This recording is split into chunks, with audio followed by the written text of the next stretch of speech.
Vamos abrir nossas Bíblias lá em Romanos, capítulo 12.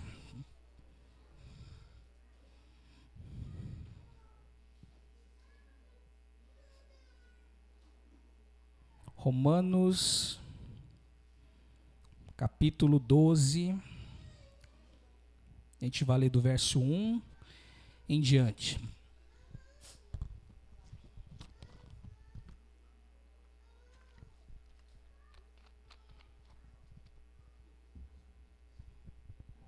Brunello falou domingo passado que a gente tem que ler Romanos, e ler Romanos, e ler Romanos, né? Concordo plenamente. Então vamos lá, Romanos capítulo 12, do verso 1 em diante. Quero orar mais uma vez. Pai, que nesse momento o Senhor me use, meu Deus, como um instrumento do Senhor. E que não seja eu falando, mas seja o Teu Espírito Santo falando nesse momento. E que todos aqui venham ser alimentados pela Tua palavra, Senhor. Em nome de Jesus. Amém.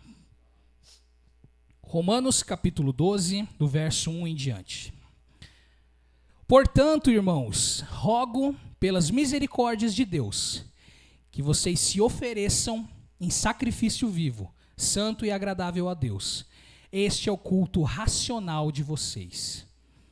Primeira coisa que eu gostaria de destacar é que Paulo diz assim: portanto, irmãos, pela misericórdia de Deus, pela graça de Deus, se ofereçam a vida de vocês, o corpo de vocês, como um sacrifício a Deus, um sacrifício vivo ao Senhor.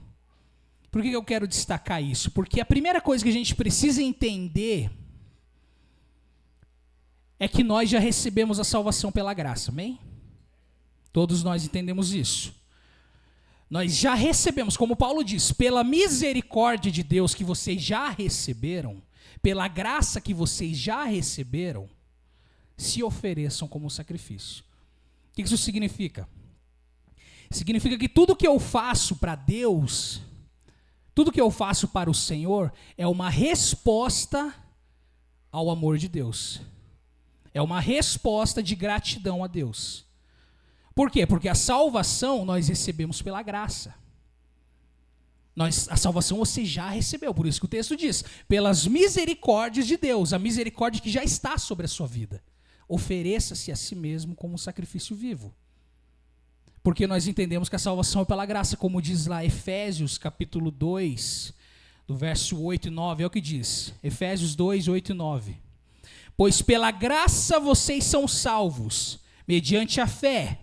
Isso não vem de vocês, mas é um dom de Deus, não por obras, para que ninguém se glorie. Então o que o cristianismo ensina? É que a salvação, ela vem porque Deus nos deu a salvação como um presente através de Cristo Jesus, amém? Ou seja, nada do que você faça te dá o direito da salvação. Nós não somos salvos pelas nossas obras. Por que nós não somos salvos pelas nossas obras? Porque Deus não está nem aí para as nossas obras. Porque as nossas obras são impuras. Porque nós somos manchados com o pecado.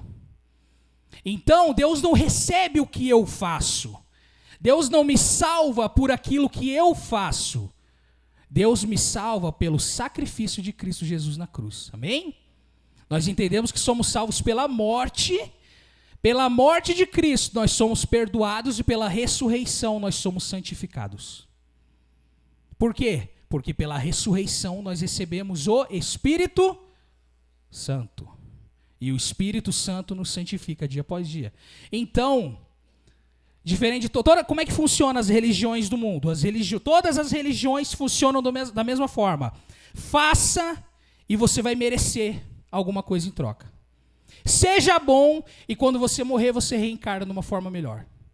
Faça boas coisas e você vai para o paraíso. Ou seja, todas as religiões funcionam assim. Eu tenho que fazer alguma coisa para receber alguma coisa em troca. O cristianismo diz não. Você está perdido. Porque todos pecaram e todos estão separados da glória de Deus. Por isso Deus envia o seu Filho Jesus para nos salvar. Amém? Porque nós estávamos perdidos. Se não fosse Jesus, está todo mundo lascado. Com a passagem só de ida para o quinto dos infernos. Então eu preciso da graça de Deus, desse Deus que envia Jesus, que Jesus morre na cruz por mim. O seu sangue me lava dos meus pecados e a sua ressurreição me justifica. Então, pelas misericórdias, pode voltar lá para o texto de Romanos 12, pela misericórdia que nós já recebemos de Deus, porque a salvação é pela misericórdia de Deus, é pela graça, eu respondo ao amor de Deus, oferecendo a minha vida como um sacrifício vivo, amém? Até aqui deu para entender? E Paulo diz assim, né? Este é o vosso culto racional. Por que Paulo tem que dizer que esse é o nosso culto racional? Porque eu preciso primeiro entender que eu fui salvo pela graça. Eu entendo que eu fui salvo pela graça. E depois que eu entendi isso, eu posso viver essa realidade na minha vida, amém? Sem esse entendimento, que vem da revelação do Espírito Santo, é impossível viver isso. Só que qual que é o problema, querido? O problema é que hoje a gente vive uma espiritualidade que não é racional, que é sentimental. As pessoas cada vez mais vão para a igreja para sentir coisas. Eu vou para a igreja, que tipo de louvor que eu quero ouvir? Aquele louvor que toca no meu coração. Eu quero sentir um arrepio. Sabe? Daí quando eu sinto esse arrepio, eu choro, eu saio falando, hoje o culto foi uma bênção. Mas se eu vou no culto e eu não sinto alguma coisa, eu falo, o culto hoje foi meia boca, foi mais ou menos. A gente vai para a igreja para sentir. A gente gosta de sentir coisas, a gente gosta de sentir o nosso coração quentinho. Daí você vai atrás de um pastor que prega a Bíblia? Não! Você vai atrás daquele lá, que fala assim, meu lindo, minha linda, se Deus deixou você tocar, se Deus deixou você sentir, é porque Deus vai te dar o que você quer. Então eu vou atrás de um pastor que prega o quê? Aquilo que toca os meus sentimentos. Então essa é a desgraça da igreja que a gente vive hoje. Porque as pessoas têm buscado uma espiritualidade movida por seus sentimentos. A palavra tem que tocar no meu coração, tem que me fazer chorar.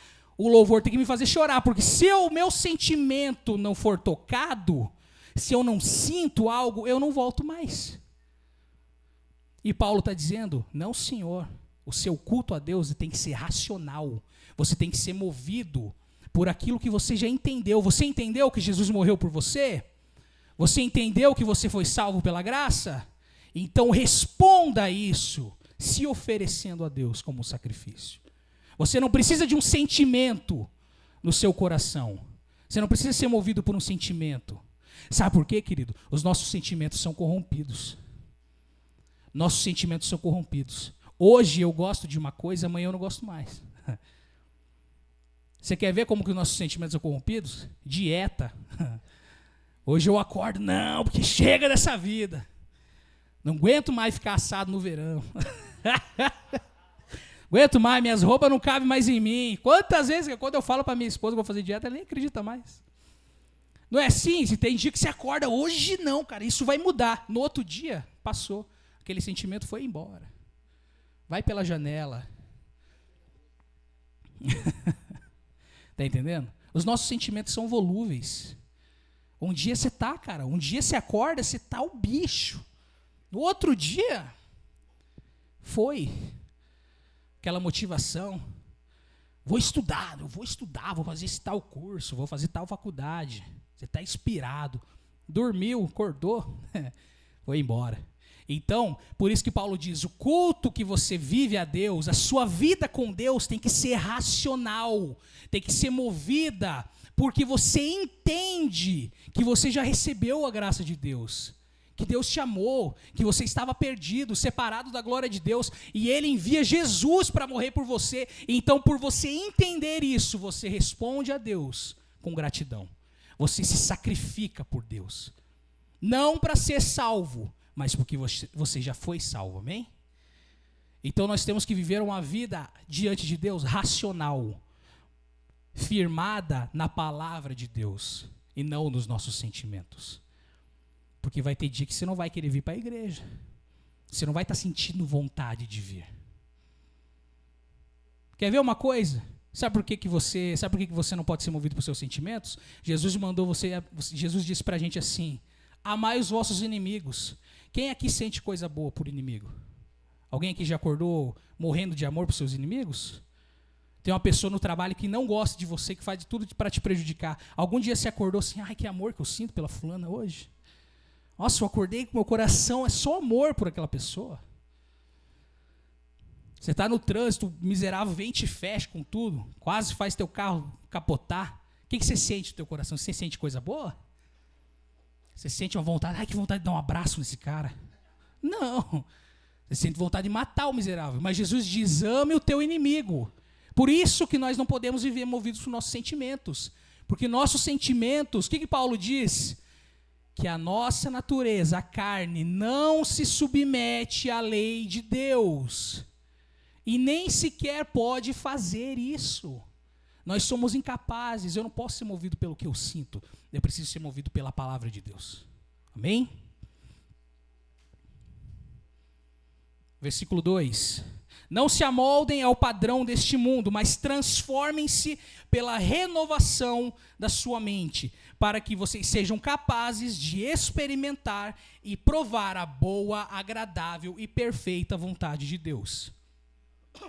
Então, quando o Espírito Santo ele transforma a sua mente, ele te traz a revelação do Evangelho, ele ilumina os seus olhos, você entende que você foi salvo pela graça de Deus, e você entende que agora você quer viver uma vida em resposta ao amor de Deus, pode ter certeza de uma coisa: você vai entrar em guerra com o mundo. Por isso que Paulo diz: não se amolde ao padrão desse mundo. Por quê? Qual que é o padrão do mundo? O que as músicas do mundo dizem para nós? Vamos pegar o sertanejo. Sertanejo universitário, tem muito fã aqui, né? Com certeza. Dá para ver pela roupa de vocês gostam de sertanejo. O que as letras de sertanejo falam? Falam sobre fidelidade? Falam sobre perdão? Sobre casamento? Falam sobre você amar o seu esposo? Falam sobre você amar a sua esposa? Não. O que essas letras falam? Chifre. Sobre amante. Que é amante que não quer ser amante.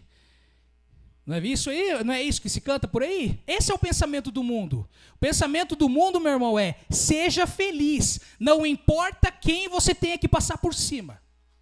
Seja feliz. Seja feliz. Busque a tua alegria. Busque a tua felicidade. Seja feliz.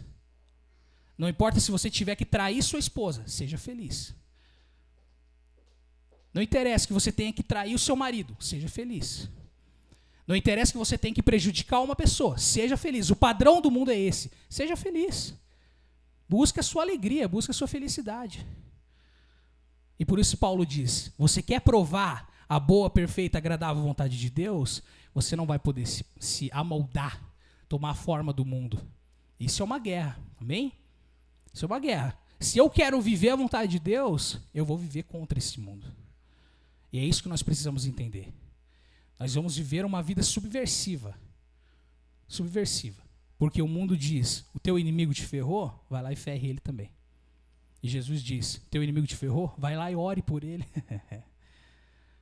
Vai lá e ame o seu inimigo. Ore por aqueles que te perseguem. Se vai conseguir viver isso sendo movido por seus sentimentos? Nunca, jamais. A não ser que você tenha algum parafusinho solto que faça você sentir coisas boas pelo seu inimigo. João capítulo 15, verso 19 diz assim: se vocês pertencessem ao mundo, o mundo os amaria, como se vocês fossem dele. Mas vocês não são do mundo, mas eu os escolhi, tirando-os do mundo, por isso o mundo nos odeia. Ou seja, nós pertencíamos a esse mundo, nós estávamos perdidos, debaixo da maldição do pecado, separados da glória de Deus. O que Deus fez através de Cristo Jesus? Deus nos tira do mundo para fazer de nós a sua família, amém? Por isso, para viver agora a vontade de Deus, eu vou estar em guerra com o mundo o tempo todo. Eu vou estar em guerra com o mundo o tempo todo. Porque se a tua esposa te encher o saco, o mundo vai dizer o quê? Dá um pé nela. Arruma uma amante. Vai ser feliz. E a palavra de Deus diz o quê? Ame a tua esposa, assim como Cristo amou a igreja. Seja fiel à tua esposa. Ame ela ao ponto de você ter que dar sua vida por ela. Por isso, se você quiser viver a vontade de Deus, pode ter certeza, você vai viver em guerra. Guerra com esse mundo. Amém? E Deus, ele nos tirou do mundo para quê? Para fazer de nós a sua família. Efésios 1, verso 5 diz assim: em amor nos predestinou, para que fôssemos adotados como seus filhos por meio de Cristo Jesus, conforme o bom propósito da sua vontade. Essa é a coisa mais linda, querido, da nossa fé. Salvação não é você morrer e ir para o céu. Não é isso. Salvação é o fato de você estar separado da glória de Deus e Deus te tira das trevas para te adotar como seu filho. Amém? Salvação não é, eu quero morrer e quero ir para o céu. Não. Salvação é, você estava longe de Deus e Deus te amou e te adotou e agora você é filho de Deus. Isso é ser salvo. Por isso, eu sou parte da família de Deus. Eu não posso mais viver de acordo com esse mundo. Eu não posso mais ser guiado pelo que o mundo diz. Por quê? Porque eu sou parte da família de Deus. Jesus disse, vocês não são mais do mundo. Por isso o mundo os odeia. Né? A gente vive, você já viu aquele tipo de cristão, né, que a gente vê muito hoje. Tem um cristão que ele quer ser legal, ele quer ser descolado. Ele não quer ser odiado. Né? Ele não quer ser zoado pela fé dele. Ele quer que o mundo bata palma para ele. Não, porque o Jesus que eu sigo não é assim. O Jesus que eu sigo é diferente. A gente quer o tempo todo ser descolado. Mas não, vocês serão odiados pelo meu nome, o Senhor Jesus disse. Assim como me odiaram, vão odiar você também. Mas por que a gente permanece? Porque recebemos a graça e fomos adotados como filhos de Deus, amém? Deus nos adotou, querido. Você não era filho. Deus te colocou na família dele como filho. Isso é adotar. O que é adotar? Você pegar uma criança que não é teu filho e você traz ela para a sua vida, para a sua casa, e agora ela é seu filho. Você ama aquela pessoa, você assume um compromisso. Foi o que Deus fez conosco. Deus nos adotou. E porque Deus nos adotou, nós recebemos o que? O presente da graça. Lembra que eu falei? Somos salvos mediante a... Isso não vem de nós, mas é um dom de... Dom de Deus significa, é um presente de Deus. É um presente, a salvação é um presente. Deus nos dá a salvação como um presente, querido. Você não pagou por isso, você não merece isso, e Deus te dá a salvação como um presente de Deus. E agora, nós vivemos para agradecer como gratidão, amém? E nós nos oferecemos como sacrifícios vivos, amém? E que tipo de sacrifício o Senhor quer de nós? João capítulo 13, verso 34 e 35. Evangelho de João 13, 34 e 35.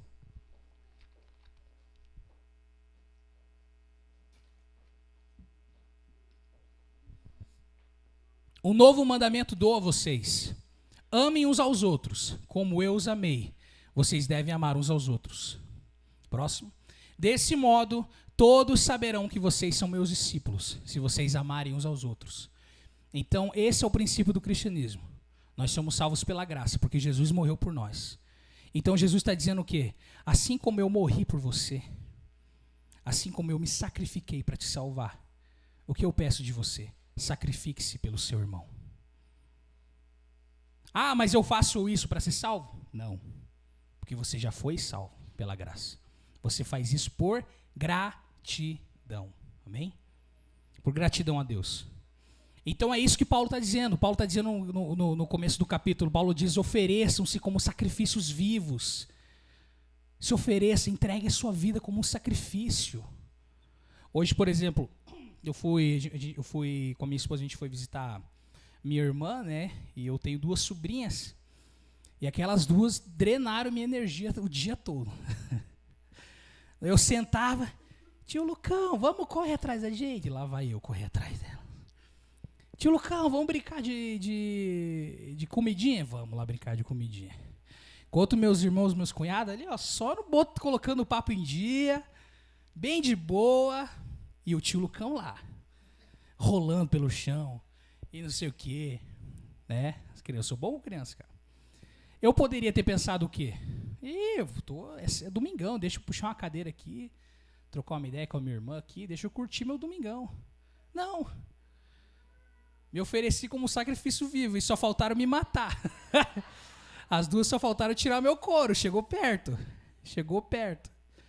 Né, a minha sobrinha mais velha, eu sou o único tio que ainda aguenta pegá-la no colo, porque ela tem 8 anos. Né? Mas é isso, querido. Por que eu faço isso? Para Deus olhar lá, o Lucas está sendo um bom tio, quando ele morrer ele vai para o céu. Não, eu já recebi o amor de Deus. Eu já fui salvo pela graça. Eu quero mais é que essas crianças vejam o amor de Deus na minha vida, amém? Eu quero mais é que as pessoas vejam isso. Eu quero transbordar esse amor. Não para ser salvo, é porque eu já fui salvo. Eu já recebi esse presente de Deus. Eu já recebi, por isso eu me ofereço como gratidão a Deus. A gratidão que eu tenho de ter 2 sobrinhas lindas daquela. E fazer parte dessa família. Os irmãos não prestam muito, mas as sobrinhas pelo menos vieram boa. Mas que tipo de sacrifício é esse? Então, como é que a gente pode entender, né? O que é esse sacrifício vivo? Como que eu posso me sacrificar diariamente? Verso 3. Romanos 12, verso 3. Por isso, pela graça que me foi dada, digo a todos vocês, ninguém tenha de si mesmo um conceito mais elevado do que deve ter, mas ao contrário, tenha um conceito equilibrado de acordo com a medida da fé que Deus lhe concedeu. O que Paulo está dizendo? O que significa ter um conceito, não ter um conceito elevado de si mesmo? O que isso significa? Traduzindo para o português 2025, Paulo está dizendo, querido, não fique se achando. Não fique achando que você é melhor que os outros. Sacrifício número 1. Você quer oferecer sua vida como sacrifício a Deus? Desce do trono. Baixa a bola. Oh, meu Deus. Primeiro sacrifício que o Senhor pede de nós. Eu não posso ficar achando que eu sou melhor do que os outros. Você quer demonstrar gratidão a Deus? Primeira coisa, não fique se achando. Por quê? Porque eu preciso entender que eu sou um servo de Deus, amém? E que eu sou igual a todos os meus irmãos, amém? Vocês não sei quem que falou para mim, mas você é presbítero? Eu falei, e daí? A gente chega mais cedo, ajuda a limpar a igreja, ajuda a pregar, ajuda no louvor, cuida dos adolescentes abençoados. Não tem isso, a gente é servo tudo igual, irmão, amém? Por isso Paulo diz, como é que eu posso ser um sacrifício vivo? Entendendo que eu sou igual aos meus irmãos. E a gente vive numa época que não é assim. A gente vive numa época onde todo mundo quer ser VIP. Todo mundo quer ser melhor que os outros. Olhe para mim, olhe como eu prego bem, olhe como eu falo bem, olhe como eu canto. Não é isso que a gente tem vivido? Tem gente que está até pagando para batizar com gente famosa, vocês viram isso aí? É isso aí, meu irmão. A gente vive numa época, a gente vive na maldita época do Deus vai me honrar. Maldita época do Satanás, Deus vai me honrar. Porque Deus vai te honrar, irmão. E você vai cantar sabor de mel por irmão que não te ajudou. A gente vive nessa época, a gente vive a geração sabor de mel. Onde eu vou para a igreja, para Deus me dar poder para me pisar na cabeça de quem me prejudicou. Tô mentindo? Tô mentindo, Ju? A gente vive essa época aí. Que quem não te, como que quem viu te passar na prova e não te ajudou. Não é isso aí? Quando vê você na bênção vai se arrepender. Não é isso aí que estão cantando nas igrejas hoje? É, né? Vocês não conhecem não, né? Nunca ouviu. Me engana que eu gosto. É que eu tenho uns amigos pentecostal. Mas querido.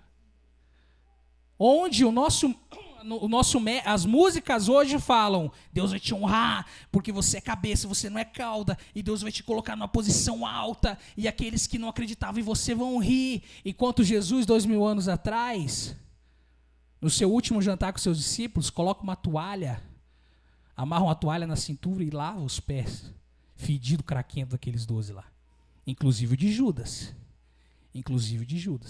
E ele diz, assim como eu estou ensinando vocês a servir, sejam servos também. Sigam o meu exemplo. Então, o primeiro sacrifício, eu quero viver uma vida que agrada a Deus. Quero viver uma vida que agrada ao Senhor? Não posso ficar achando que eu sou melhor do que os outros. Amém? Verso 4 ao 8.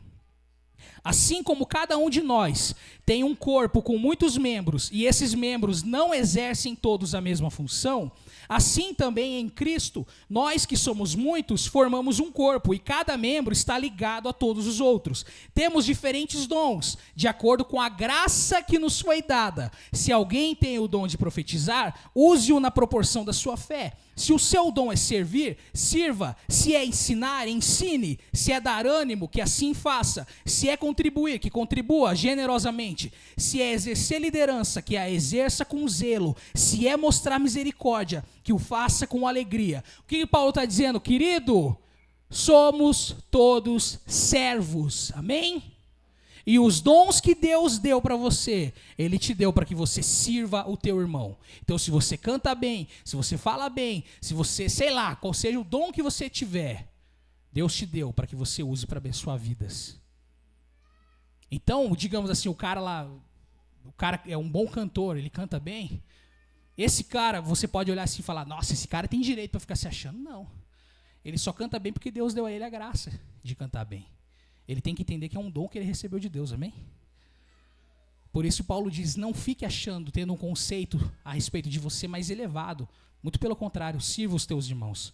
E Paulo está dizendo o quê? Nesses versículos que eu li. Independente do teu dom, use para servir. Porque você é só mais um, amém? Você é só mais um.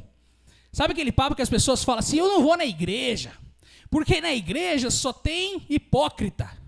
Na igreja só tem gente falsa. Queridão, é o lugar perfeito para você.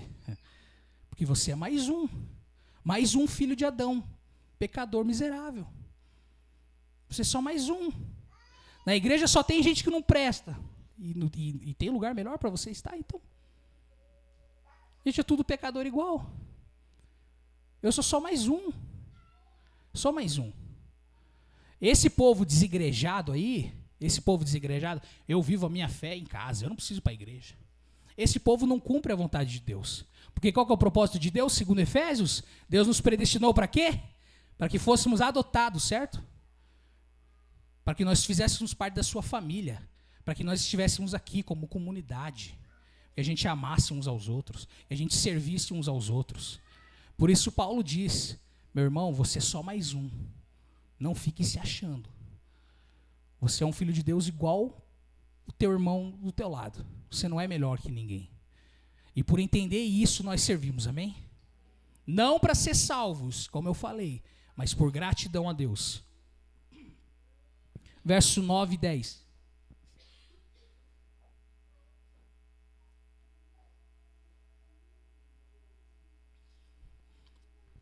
O amor deve ser sincero. Odeiem o que é mal. Apeguem-se ao que é bom. Dediquem-se uns aos outros com amor fraternal. Prefiram dar honra aos outros mais do que a vocês. Esse aqui me pegou quando eu estava pensando, fazendo essa pregação. Esse aqui. O amor deve ser sincero. Sabe o que significa isso no grego? Sem hipocrisia. Um amor puro. Qual é o outro sacrifício que Deus pede de mim? Como uma oferta de gratidão a Ele. Que eu sacrifique a maldade dentro do meu coração. O que isso significa? Tudo o que impede você de amar o seu irmão, você precisa sacrificar. Tudo dentro do teu coração que te impede de amar o teu irmão, você precisa sacrificar. Amém?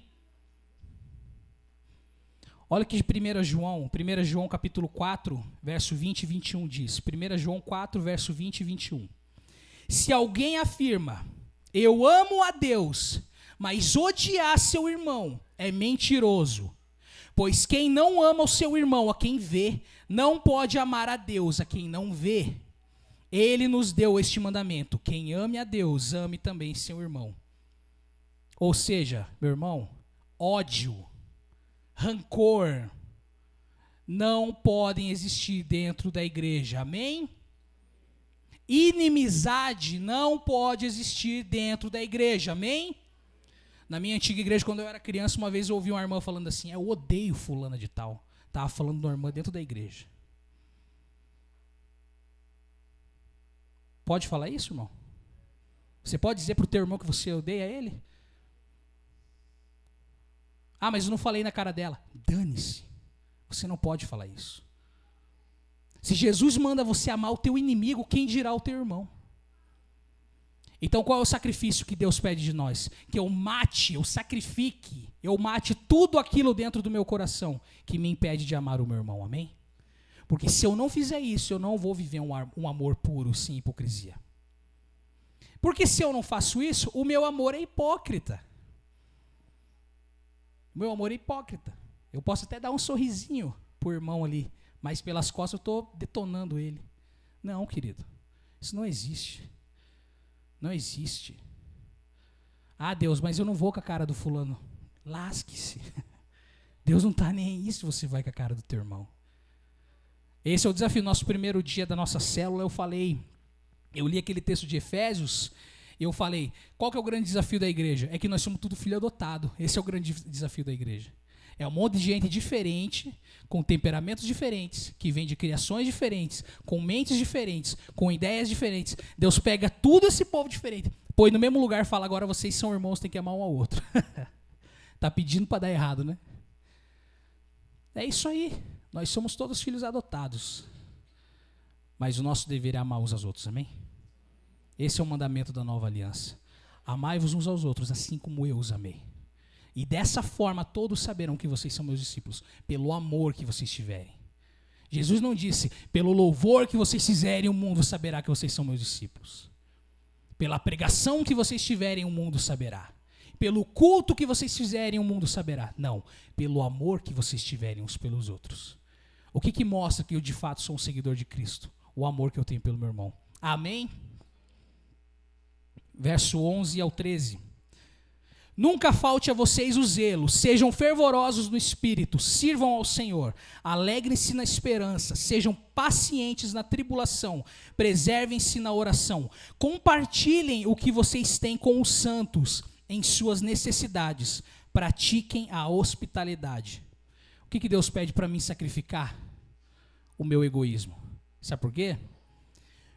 Porque o egoísta não é zeloso. O egoísta não serve ninguém. O egoísta não ora por ninguém. Por quê? O egoísta só pensa em quem? Em si mesmo. Então, para que eu possa viver isso que Paulo está dizendo, para que eu possa compartilhar com os santos aquilo que eu tenho, para que eu possa ser zeloso por Deus, para que eu possa perseverar na oração, eu preciso sacrificar o meu egoísmo, amém? Porque nós somos criados para Deus. A partir do momento que o homem foi separado de Deus por causa do pecado, o homem fez de si mesmo o seu Deus. Então nós nascemos todos os dias buscando amar a quem a si mesmo? Amar a quem acima de todas as coisas? A gente. A gente estava falando isso na célula essa semana. O mandamento é amar o Senhor, seu Deus, acima de todas as coisas. A gente ama a Deus acima de todas as coisas? Sabe qual que é o mandamento que a gente cumpre? Lucas, ame você mesmo acima de todas as coisas, com toda a tua força, com todo o teu entendimento. Busque aquilo que te faz feliz. Esse é um mandamento que o pecado traz para a minha vida. Por isso, você quer viver uma vida, você quer experimentar a boa, perfeita e agradável vontade de Deus? Viva um sacrifício vivo. Seja um sacrifício vivo. Amém? Porque, queridão, ou você vive para Cristo, ou você vive para você. Não existe meio termo. Não tem como você amar o seu inimigo e não amar ao mesmo tempo. Ou você ama ou você não ama. Ou você ama o seu irmão ou você não ama o seu irmão. Ou você entrega a sua vida ou você não entrega. Esse negócio de em cima do muro com Deus não existe. Ou tá ou não tá. Amém? Verso 14, abençoe aqueles que os perseguem, abençoe-nos e não os amaldiçoem. Alegrem-se com os que se alegram, chorem com os que choram. Tenham uma mesma atitude uns para com os outros. Não sejam orgulhosos, mas estejam dispostos a associar-se a pessoas de posição inferior. Não sejam sábios aos seus próprios olhos.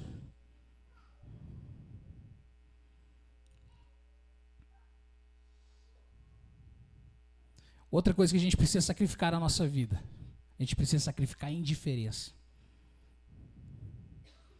Por que Paulo diz lá no verso 15? Queria voltar no verso 15 de novo. Alegrem-se com os que se alegram, chorem com os que choram. A gente vive num mundo que é indiferente. A gente vive num mundo onde a pessoa está morrendo aqui, todo mundo passa. E ninguém sequer tem o trabalho de perguntar, está tudo bem? Está tudo bem com você? A gente vive no mundo. No meu trabalho eu pego o ônibus, tem uma senhorinha que ela tem alguma deficiência, que ela anda com, ela tem uma muletinha, ela anda toda tortinha assim. Eu pegava o ônibus com ela direto assim, né? Daí eu percebia, cara, não importa, a tiazinha tá ali se arrastando, as pessoas sentam naquele banco amarelo do ônibus e não levantam. E gente jovem. E a velhinha passa do lado, fecha o olho e finge estar dormindo. Daí um dia eu dei uma de doido, abriu a porta do Interdor, eu saí correndo, empurrando todo mundo, sentei no banquinho amarelo. Esperei a tiazinha passar. A hora que ela passou, senhora, pode sentar aqui. O que Deus quer que a gente sacrifique no nosso dia a dia? A nossa indiferença. Que a gente se alegre com aqueles que se alegram. Que a gente chore com os que choram. Que isso significa que você seja sensível à dor do teu irmão. Amém? A gente tem que ser uma igreja que tem o hábito de orar uns pelos outros. A gente tem sido? Você vê o teu irmão com uma cara cabisbaixa, você pergunta, irmão, posso estar orando por você? Está tudo bem? O que você precisa? A gente precisa ser uma igreja que ama, que pratica esse amor. Não uma igreja que diz que ama. A gente não tem que ter o amor aqui, né? Para mostrar para as pessoas, olha como eu amo meu irmãozinho aqui, sendo que eu estou me lixando para ele. A gente precisa ser sensível, amém? Amém, queridos? Você quer ver?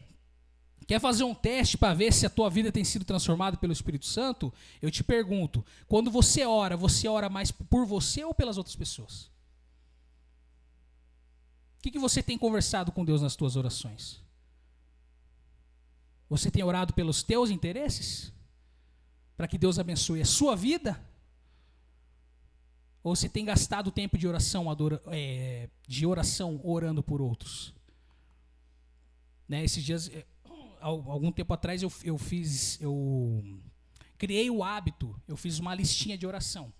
Então você tem 7 dias na semana. O que você pode estar fazendo? Segunda-feira, ore pela tua família. Não ore só por você, ore pela tua família, teus parentes, teus irmãos, teus pais. Terça-feira, ora pelo pessoal da igreja. Na quarta-feira, ore pelos teus amigos. Na quinta-feira, ore pelo pessoal do teu trabalho. Isso ajuda muito, amém? Mas o que a gente precisa ser um povo que se importa uns com os outros. A gente não pode viver essa indiferença. Amém, queridos? Verso 17 ao 20, estamos terminando já. 17 ao 20. Não retribuam ninguém mal por mal. Procurem fazer o que é correto aos olhos de todos. Façam todo o possível para viver em paz com todos. Amados, nunca procurem se vingar, mas deixem com Deus a ira, pois está escrito, minha é a vingança, eu retribuirei, diz o Senhor. Ao contrário, se o seu inimigo tiver fome, dele de comer, se tiver sede, dele de beber. Fazendo isso, você amontoará brasas vivas sobre a cabeça dele. Eu sei que a gente vive um mundo de maldade. Eu sei. Não sou cego, não sou alienado. A gente vive num mundo de maldade. E às vezes você pode pensar, mas eu vou ficar só amando as pessoas e perdoando as pessoas e a justiça nunca vai ser feita? Aquelas pessoas que são malignas nunca vão pagar pelos seus erros? O que Paulo diz? Não se vingue, mas deixe com Deus a vingança, porque a vingança é dele. Amém? Essa é a esperança que nós precisamos ter. Quando você olha para a maldade do mundo, quando você olha para esse mundo perdido aí, você precisa lembrar, irmão, que Deus um dia trará julgamento a todos. Todos vão comparecer ao tribunal de Cristo. Todos. Ninguém vai escapar. Porque um dia esses céus vão se abrir, o Senhor Jesus voltará. E todo olho verá. Todo olho verá. Então, querido, não se amolde ao padrão desse mundo. Seja diferente, mas confie, porque o julgamento virá de Deus, amém? Um dia o julgamento virá do Senhor. Um dia o Senhor vai trazer juízo sobre esse mundo, sobre toda a maldade que é feita. O Senhor vai trazer o seu julgamento. Então eu não posso viver a minha vida, Paulo está dizendo assim, não viva a sua vida se preocupando em se vingar da pessoa que te feriu, que te prejudicou. Entenda, Deus vai cuidar dele. Se ele não se arrepender, Deus vai cuidar disso, amém? Então é confiar no Senhor, confiar em Deus o tempo todo, confiar que Deus está olhando para você, Deus cuida de você. Eu estava comentando na célula que no meu antigo emprego eu comecei a trabalhar numa lanchonete e a gerente ia me mandar embora. A gerente daquela loja ia me mandar embora. Eu não sabia disso, eu fiquei sabendo depois. Olha o que aconteceu. Eu estava trabalhando, eu estava tirando trigo, uns sacos de trigo, fardos de trigo, de um elevador, que era uma lanchonete, a gente colocava o prato sujo dentro desse elevador, ele subia e o pessoal lá em cima na cozinha lavava. Eu estava tirando, né, descendo o trigo sobre aquele elevador e o cabo de aço rompeu. A hora que o cabo de aço rompeu, ele bateu aqui e aqui dos meus braços, né, fez um roxo e daí acidente de trabalho, fui pro hospital trabalhador, peguei atestado de 2 dias. O que aconteceu? Quando eu voltei, a gerente não estava mais lá. A gerente não gostava de mim e ela ia me mandar embora. Não sei porquê, não foi com a cara do gordinho. Mas vocês entendem. Quando eu voltei, a gerente tinha sido mandada embora. Perguntei o que aconteceu. Tinha uma funcionária que estava grávida. A gerente não gostava dessa mulher também. A gerente, no dia que eu sofri esse acidente, ela jogou um copo de água na cara da mulher grávida. Foi mandada embora por justa causa, foi processada por essa mulher. Ou seja, eu busquei me vingar? Não. Ela me tratava mal pra caramba. Tratava mal. Bem grossa, bem amável. Mas o Senhor cuidou, amém? Deus fez justiça. Não é maravilhoso saber disso? Você não precisa ficar se preocupando com se vingar das pessoas, porque você sabe que o teu Deus é juiz, amém? Ele é o juiz de toda a terra. Ninguém escapa do Senhor. Ninguém escapa. Ah, mas o cara morreu e não pagou pelos seus crimes. Mas depois da morte vem o juízo. Ninguém escapará do Senhor, amém? Então, enquanto eu estou nesse mundo, eu não tenho que viver para me vingar, eu não tenho que viver para retribuir mal com mal. Não. Eu quero ser diferente do mundo. Porque a vontade do Pai é que os seus filhos sejam diferentes do mundo. Por isso que Ele nos tirou do mundo, Ele nos tirou do mundo para fazer de nós a sua família. Né? Aquele papo que os pais falam para os seus filhos. Você não é todo mundo. Pai, mas todo mundo, meus amigos, todos eles fazem tal coisa. Mas você não é todo mundo. É assim que funciona com Deus. Mas Deus, lá no meu trabalho, todo mundo rouba, sei lá. Todo mundo, né, muitas vezes você trabalha em estoque, você vê as pessoas, tem gente que rouba as coisas do estoque. Mas Deus, todo mundo lá rouba. Você não é todo mundo. Você é meu filho. Ah, mas eles vão continuar roubando e não vai acontecer nada? Calma. Calma que a hora deles vai chegar, amém? O Senhor é juiz. A vontade de Deus para nós é que a gente seja diferente. Verso 21. O último verso do capítulo. Não se deixem vencer pelo mal, mas vençam o mal com o... Não te deixes vencer pelo mal, mas vença o mal com o... Jesus derrotou todo o mal na cruz. Todo o mal, todo o poder das trevas, Jesus derrotou na cruz. E Ele derrotou como? Através do seu amor. Os fariseus estavam lá. Desce da cruz.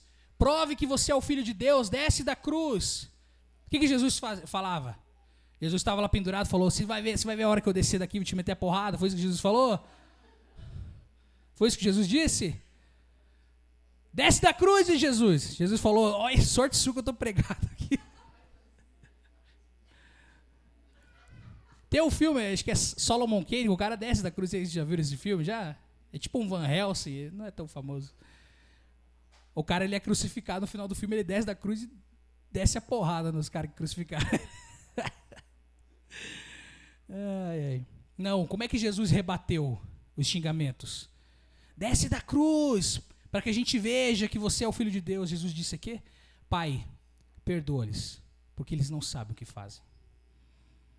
Qual que é a nossa missão como filhos de Deus aqui nessa terra? Combater o mal com o bem. Combater o ódio com amor.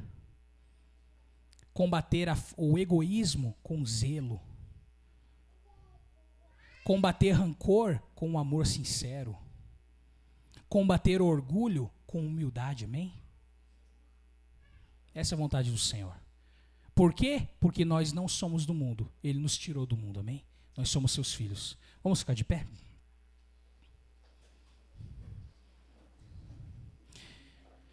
Que Deus nos conceda a graça para que a gente não viva como o mundo vive, amém? Mas que a gente viva para a glória do Senhor, porque somos filhos dele. E como filhos de Deus, nós temos que ser diferentes desse mundo. Amém, querido? Que a gente seja diferente, que o Espírito Santo nos dê essa graça. Vamos orar? Pai, obrigado pela tua palavra, Senhor.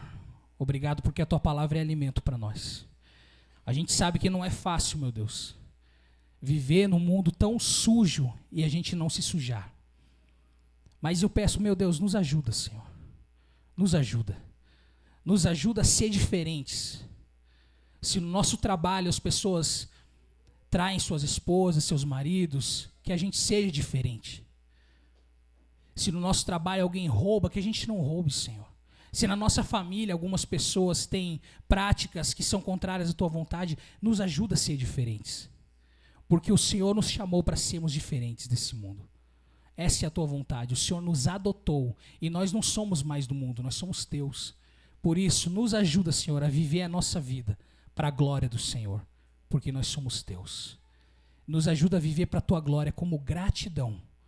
Não para tentar ganhar algo do Senhor, não, porque o Senhor já nos deu tudo. Naquela cruz o Senhor nos deu vida eterna. O Senhor nos deu muito mais do que merecemos. Mas enquanto estamos aqui, nos ajuda a viver para a tua glória. Em nome de Jesus. E nos leva em segurança para as nossas casas. E nos dá, Senhor, uma semana debaixo da tua presença. E que a gente venha viver essa semana para a glória do Senhor.